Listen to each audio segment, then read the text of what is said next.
নমস্কার বন্ধুরা, তোমরা কেমন আছো? আশা করি ভালো আছো। আমিও ভালো আছি। তো আজকে নতুন একটা রেসিপি নিয়ে তোমাদের সামনে এসেছি। চলো আজকে দেখো কি রান্না করছি। মৌরলা মাছ নিয়েছি বন্ধুরা, দেখো। আর নিয়েছি বেগুন, লম্বা লম্বা করে আলু কেটে নিয়েছি সরু সরু করে। তো মৌরলা মাছ দিয়ে এটা দিয়ে ঝাল করব। তো একটু অন্যরকম করব। দেখো ফার্স্ট থেকে লাস্ট পর্যন্ত ভিডিওটা। আর পেঁয়াজ আর রসুনটা বেটে নেব, লঙ্কা আর আদাটা বেটে নেব। তো এখন আমি মাছটা ভাজা করে নেব লবণ হলুদ মাখিয়ে। আর দেখো ফার্স্ট থেকে লাস্ট পর্যন্ত দেখবে ভিডিওটা।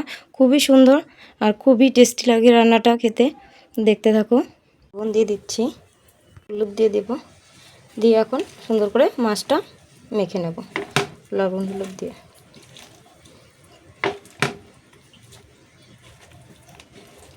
আর এক সাইডে কড়াই গরম করতে বসিয়ে দিয়েছি।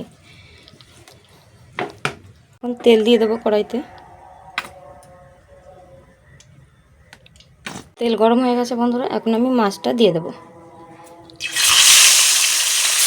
মাছগুলো সুন্দর করে লাল লাল করে ভাজা করে নেব। আর সব মাছ একসঙ্গে দেবো না, অল্প অল্প করে সুন্দর করে ভাজা করে নেব।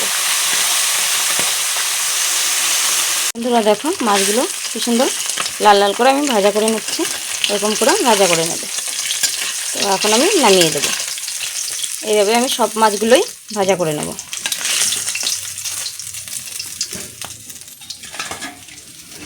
মাছ ভাজা হয়ে গেছে বন্ধুরা, এখন আর একটু তেল দিয়েছি, দিয়ে এখন জিরে দিয়ে দেবো। জিরেটা একটু ভাজা করে নেব। ভাজা হয়ে গেছে বন্ধুরা, এখন আমি আর একটু তেল দিয়ে দিয়েছি। এখন আমি আলুগুলো ভাজা করে নেব, সুন্দর করে লাল লাল করে ভাজা করে নেব।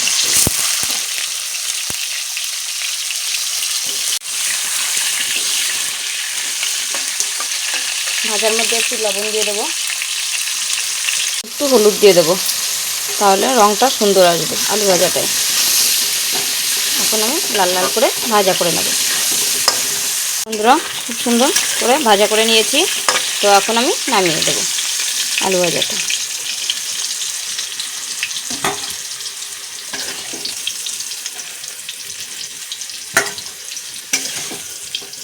আর রসুনটা বেটে রেখেছি, এখন দিয়ে দেবো। দিয়ে এখন সুন্দর করে কষিয়ে নেব।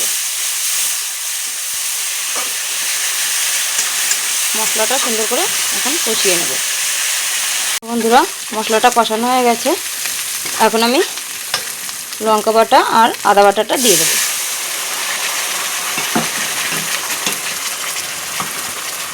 এখন সুন্দর করে মশলাটা আমি কষিয়ে নেব। মশলাটা কষানো হয়ে গেছে, তেল ছেড়ে দিচ্ছে। এখন আমি হলুদ আর লবণটা দিয়ে দেবো। আর এই মাছে যেহেতু লবণ একটু বেশি থাকে, তো সেই কারণে অল্প লবণটা দেবে। মাছটা টেস্ট করে যদি লাগে তাহলে আবার দেওয়া যাবে। এখন অল্প লবণ দিয়েই করতে হবে। আর এখন মশলাটা কষাতে থাকবো একটু। আলুটা দিয়ে দেবো, দিয়ে এখন একটু কষাতে থাকবো। সুন্দর করে কষিয়ে নেব আলুর সঙ্গে। বন্ধুরা মশলা দিয়ে আলু দিয়ে কষানো হয়ে গেছে, তো এখন আমি জল দিয়ে দেবো।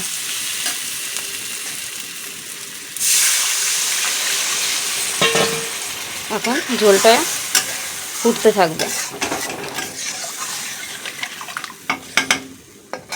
দেখো বন্ধুরা ঝোলটা ফুটে গেছে, এখন আমি বেগুনটা দিয়ে দেবো। বেগুনটা দিয়ে একটু নাড়াচাড়া দিয়ে এখন আমি ঢেকে দেব। বন্ধুরা ঢাকনাটা খুলে দিয়েছি। তো এখন কি সুন্দর বেগুনগুলো গোটা গোটা থাকবে, আবার গলে যাবে। খুবই টেস্টি লাগে খেতে।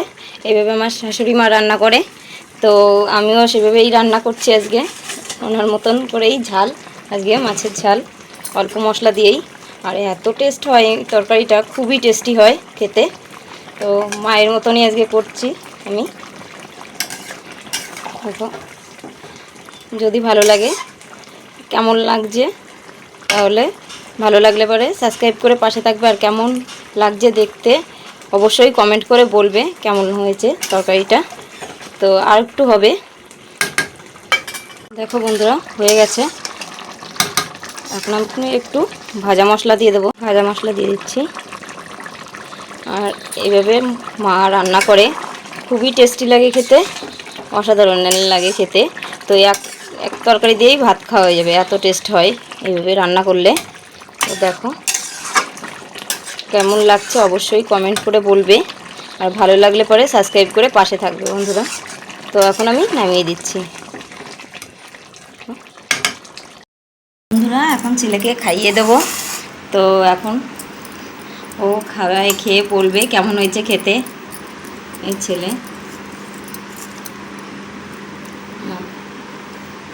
কেমন হয়েছে খেতে বাবা? খুব টেস্টি হয়েছে। খুব টেস্টি হয়েছে? তাই? ঠাকুমার মতন আজকে রান্না করেছি, ভালো লাগছে খেতে? তাই? খুব টেস্ট হয়েছে? খুব টেস্ট। খুব টেস্ট। না টেস্ট